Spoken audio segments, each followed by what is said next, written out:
మీదే చల్లుకోవాలి. ఎందుకంటే మీ అందరికీ తెలుసు, ఆ రోజు పవన్ కళ్యాణ్ తిరుపతిలో మీటింగ్ పెట్టి అసలు ఎంత ఊగిపోయినాడు, ఎంత మాట్లాడాడు. ఆయన ఒక ఎత్తు అయితే ఆయన పక్కన ఒకడు ఉన్నాడు అదే రోజు మీటింగ్ లో, మీరు చూస్తే అరవ శ్రీధర్. వీడు ఇంకా రెచ్చిపోయి డిక్లరేషన్ గురించి నోటికి వచ్చినట్టు వాగాడు. ఈరోజు ఏమైంది? దేవుడు చాచి పెట్టి కొడితే గింగిరాలు తిరుగుతూ వచ్చి పడ్డారు.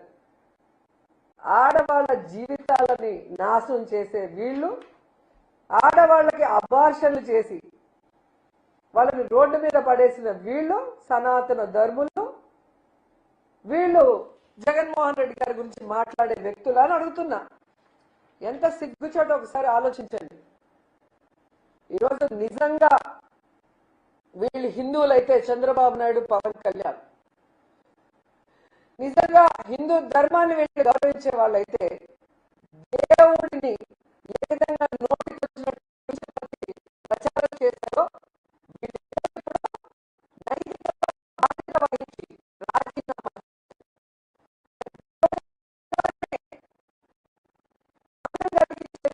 వీళ్ళే కాకుండా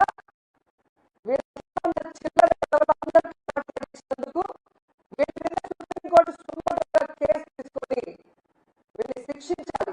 లేకపోతే ప్రతి ఒక్కడు కూడా దేవుడి గురించి మాట్లాడే వాళ్ళు అవుతారు. ఎందుకంటే ఆ రోజు మీరు హడావిడిలు చూస్తుంటారు. ఒకడేమో మెట్లు కలుగుతాడు, ఒకడేమో వందే భారత్ ట్రైన్ లో భజన చేసుకుంటూ వస్తారు, ఒకరేమో సంప్రోక్షణ చేస్తారు, ఒకరేమో హోమాలు చేస్తారు. ఈరోజు అడుగుతున్న సంప్రోక్షణ చేసిన వాళ్ళని, మహాశాంతి హోమం ఎవరైతే చేశారో తిరుమల కొండపైన, వాళ్ళని అడుగుతున్నా, ఈరోజు ఏం చేస్తారు? మీరు ఏ మొహం పెట్టుకొని మీరు భక్తులకు సమాధానం చెప్తారని అడుగుతున్నా. ఈరోజు పవన్ కళ్యాణ్, చంద్రబాబు నాయుడు అండ్ ఇలాంటి తప్పుడు ప్రచారం చేసిన ప్రతి ఒక్కరి నోళ్లు పినాయిల్తో కడగాలని కూడా భక్తులకు తెలియజేసుకుంటున్నా. ఎందుకంటే మన భగవంతుడిని గౌరవించాల్సిన బాధ్యత, కాపాడుకోవాల్సిన బాధ్యత భక్తులైన మన మీద ఉంది. ఇలా రాజకీయం కోసం దేవుణ్ణి కూడా వాడుకునే చంద్రబాబు నాయుడు, పవన్ కళ్యాణ్ లాంటి వాళ్ళకి బుద్ధి చెప్పాలని కూడా ఈ సందర్భంగా తెలియజేసుకుంటున్నా. లేకపోతే వీళ్ళు ఎంతకైనా తెగిస్తారన్న విషయం మనం తెలుసుకోవాలి. అసలు ఈ ఇష్యూ అంతా ఎందుకు జరిగిందో మీ అందరికీ గుర్తొచ్చి ఉంటుంది. విజయవాడలో వరదలు వచ్చి ఆల్మోస్ట్ విజయవాడ మునిగిపోయి ప్రజలు తిండి లేక, చిన్నపిల్లలు పాలు లేక, ముసలి వాళ్ళు ఆ నీళ్ళల్లో మునిగిపోయి ఊపిరాడక అందరూ ఏడుస్తూ గగ్గోలు పెడుతుంటే దాన్ని డైవర్ట్ చేయడం కోసం చంద్రబాబు నాయుడు, పవన్ కళ్యాణ్ ఆడిన నాటకం ఈ లడ్డూలో కల్తీ జరిగింది, జంతు కొవ్వు పంది కొవ్వు కలిసిందన్న అబద్ధం అన్న విషయం మళ్ళీ ఒకసారి ఆంధ్రప్రదేశ్ ప్రజలు తెలుసుకోవాలి. ఎందుకంటే టూరిస్టుల లాగా అప్పుడప్పుడు ఆంధ్రప్రదేశ్కి వచ్చి హైదరాబాద్కు పారిపోయే వీళ్ళు ఆ రోజు విజయవాడ మునిగిపోతుంటే దాన్ని ఎలా కాపాడాలో అఫీషియల్స్ కి డైరెక్షన్ ఇవ్వడానికి ఒక్కడు లేడు. సీఎం నుంచి కింద మినిస్టర్ వరకు అఫీషియల్స్ మొత్తం హైదరాబాద్ లో ఉండారు. ప్రభుత్వంలో ఉండే ప్రజల పన్నుల డబ్బుని వీళ్ళు జల్సాలు చేసుకుంటూ స్పెషల్ ఫ్లైట్ లో హైదరాబాద్ లో భార్య పిల్లలతో ఎంజాయ్ చేస్తూ విజయవాడలో ఉన్న ప్రజల్ని ఆ నీళ్ళలో కొట్టుకుపోండి, చచ్చిపోండి అని చెప్పి వదిలేశారు.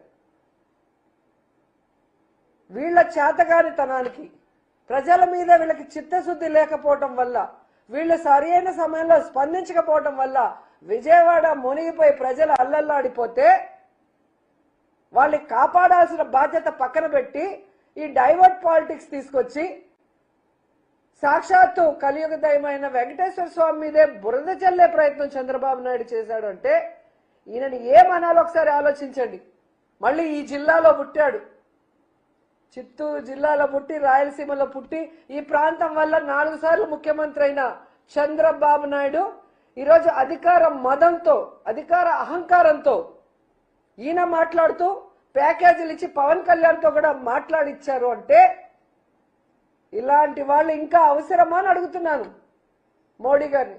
మోడీ గారు, హిందూ ధర్మాన్ని పరిరక్షించే మీరు ఇలాంటి దేవుణ్ణి కూడా కించపరిచే వ్యక్తుల్ని మీ కూటమిలో పెట్టుకుంటే మీ మీదే ప్రజలకు అనుమానం వచ్చే అవకాశం ఉంటుంది.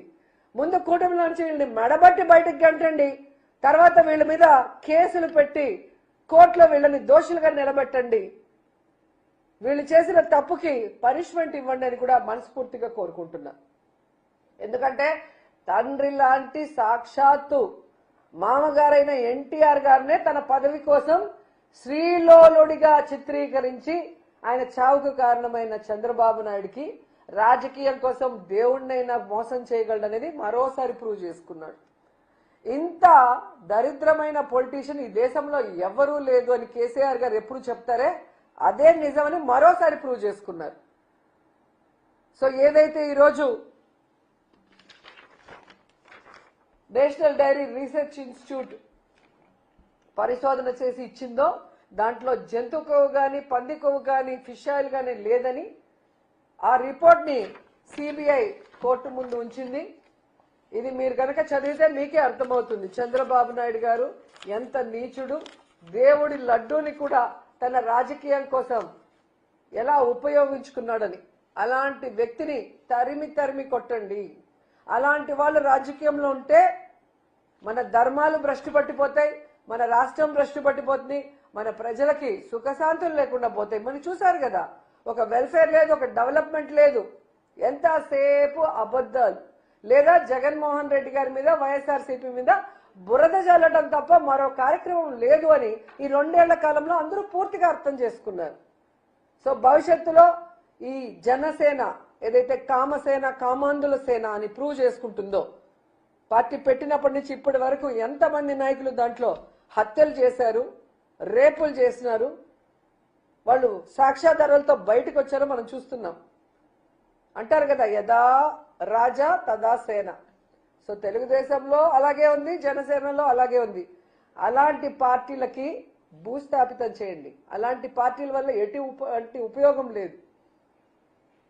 సో నిజంగా ఈరోజు దేవుడు లడ్డూలో కొవ్వు కలిసింది అని చెప్పిన వ్యక్తుల కొవ్వు కరిగిచ్చే విధంగా ఈరోజు వచ్చిన రిపోర్టు నిజంగా చాలా సంతోషంగా ఉంది. కనీసం ఏమంటారు, నిజాయితీకి, నిజమైన రిపోర్టుకి బయటకు వచ్చే అవకాశం ఉంది. అదే నీకు ఆంధ్రప్రదేశ్లో సిట్ అయింటే, చంద్రబాబు నాయుడు సిట్ అంటే సిట్టు, స్టాండ్ అంటే స్టాండ్, నిజాలు బయటికి రాకుండా సమాధి చేస్తుంటారు. అనేక విషయాల్లో మనం చూసాం. ఎప్పుడు ఏది జరిగినా ఒక కమిటీ వేసేస్తారు, ఆ కమిటీ రిమోట్ బయట పెట్టరు, ఆ తప్పు చేసిన వాళ్ళని శిక్షించరు, వాళ్ళైతే దాచిపెట్టుకుంటారు. లేని వాళ్ళ మీద తప్పుడు రిపోర్ట్లు సృష్టించి తప్పుడు కేసులు పెట్టి రెడ్ బుక్ రాజ్యాంగం అంటూ ఎలా నడిపిస్తారో ఈ 2 సంవత్సరాల్లో మనం చూసాం. సో ఇలాంటి చంద్రబాబు నాయుడు, పవన్ కళ్యాణ్ లాంటి వ్యక్తుల్ని నేపాల్లో ఎలా అయితే తరిమి తరిమి కొట్టారో అలా తరిమి తరిమి కొట్టమని ఈ రాష్ట్ర ప్రజలకి, యువతకి పిలుపునిస్తున్నాం. మళ్ళీసారి వీళ్ళు తప్పు చేయకుండా చూసుకోండి. హిందుత్వ సంఘాలు కూడా ఈ అంశం పైన స్పందించాల్సిన అవసరం ఉందంటారు. స్వామీజీలు కూడా ఈ విషయం పైన స్పందించాల్సిన అవసరం. నిజంగా పీఠాధిపతులు ఎవరైతే ఆ రోజు మాట్లాడి మాటలు ఉన్నాయో, బీజేపీలో కొంతమంది ఏదో జరిగిపోయిందని మాట్లాడారు, వాళ్ళు నిజమైన భగవంతుడి భక్తులు, హిందుత్వ ధర్మాన్ని కాపాడే ప్రతి ఒక్కరు కూడా ఈరోజు బయటకు రండి, తిరుమలకు రండి.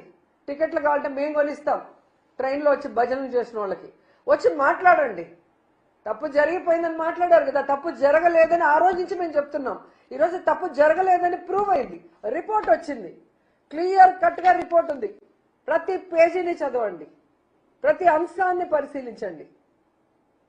తప్పు చేసింది చంద్రబాబు నాయుడు, పవన్ కళ్యాణే తప్ప జగన్మోహన్ రెడ్డి కాదు. జగనన్న ఉన్నంత వరకు ఈ రాష్ట్రంలో కాదు, బయట రాష్ట్రాల్లో కూడా టీటీడీ ద్వారా ఎన్ని టెంపుల్స్ కట్టించాం. ఈ రాష్ట్రంలో టెంపుల్స్ అన్ని ఎలా రెనోవేట్ చేశాం పాతవి. చంద్రబాబు నాయుడు డెమాలిష్ చేసిన పురాతన టెంపుల్స్ కూడా ఎలా కట్టించాం. హిందుత్వానికి ఎంత గౌరవం ఇచ్చారు జగన్మోహన్ రెడ్డి గారు. జగనన్న సీఎంగా ఉన్నప్పుడు తిరుమల లడ్డు ఎంత క్వాలిటీని పెంచారు అనేది తెలుసుకొని ఈరోజు వచ్చి చంద్రబాబు నాయుడు, పవన్ కళ్యాణ్కి గడ్డి పెట్టండి, వాళ్ళ నోళ్లు పినాయిల్తో కడగండి అని కూడా ఈ సందర్భంగా తెలియజేసుకుంటున్నాను.